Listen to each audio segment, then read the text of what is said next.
we're all trying to cram more uses into our home. Sometimes that means some spaces have more than one use. Oh, you beauty!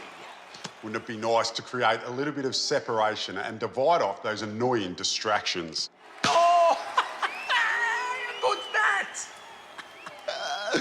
Unbelievable.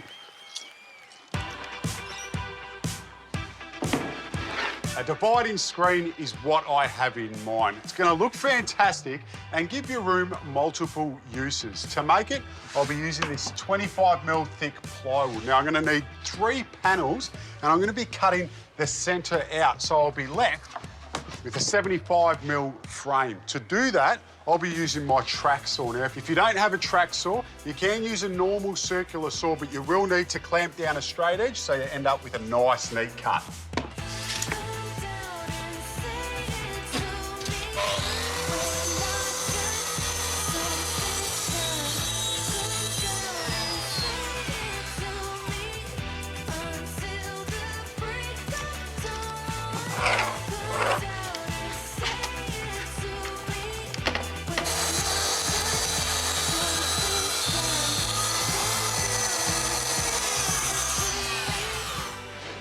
Now, because I used a circular saw to cut out this perimeter, if we look at the back, you'll see that the blade doesn't go all the way to the edge because it's a circle blade. So to fix that, you can either use a handsaw and just drop it in and cut to your edge, or a quicker way is to use your jigsaw.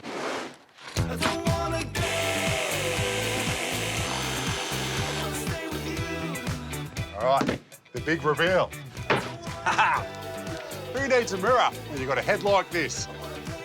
With my panels cut out, the way the screen will work is this will be the middle one, and then I'll have one kicking off this side and the other one will be coming back. So basically you're making a Z. The way I want to join them is with some hinges. So if this is our middle panel, we need to make sure that we've got hinges on both sides, but the trick is that you want the ball of the hinge to be on the opposite direction on each side. So one will be facing that way, and this one on that side will be facing the opposite way.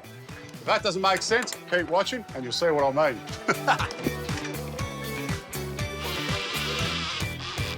Now, I'm using butt hinges to join these panels together, and basically what I'm doing is dry fitting them first, then I go around the outside with a Stanley knife, I take the hinge off, and then that's my line that I chisel to and use my trimmer to router it out. Now, if that sounds too complicated, you can simplify it by just buying some hairline hinges, and basically that means that you can just mark out where they go, sit them on, screw them off, and that's your job done.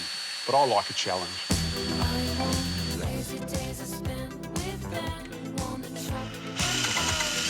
The next part, well, I want to give these screens a little bit of a twist, and that's a decorative twist. The way I'm going to do that, I need to create a checkout at the top and the bottom of this frame, and I'll be using my router to do that.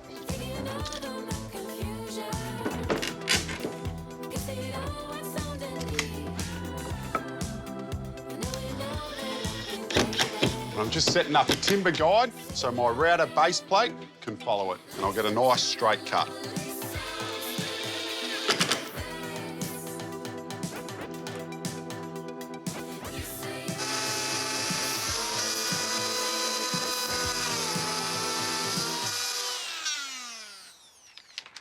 The main feature of our screen will be these strips that I've cut out of a 3mm sheet of ply. For the width, I've made them 25mm wide, and the length, well, that goes from the top of our rebate to the bottom. So we put the plywood strips in. I'm just laying them all out first and evenly spacing them out. It ends up being around about a 10mm gap. Once I'm happy with where they're at, I'll then lift them up, put some glue down and staple them in place. And then to finish it off and hold everything in, I've just got this little timber bead that I'll sit in our rebate and put some brads in there.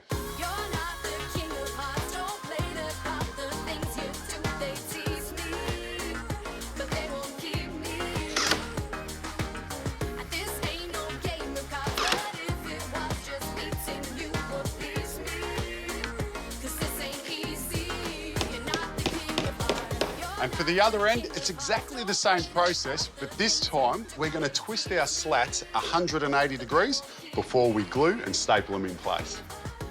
One thing you want to remember, when you're twisting them, the first one, I'm going to go anti-clockwise, and the second one will be clockwise, and repeat that process until you get to the end. And what that will do over time, that will stop this frame from twisting and just keep the twists in our slats. You're not the king of hearts, don't play that part, don't play that part. That's all the frames complete. Now we're ready to finish it off. And for that, I'm going to use a black stain and varnish and go around all our borders. And I've just decided to stain the face of our borders and leave the end grains exposed.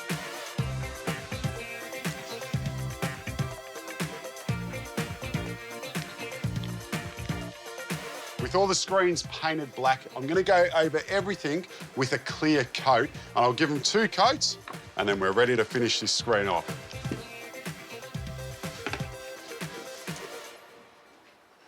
I'm just putting the hinges back on the checkouts that I made earlier. And the final piece of the puzzle is to connect the other 2 panels. Look at that. I think it looks fantastic. So not only is this the perfect room divider, it could just be a feature in any room also. Pretty proud of myself.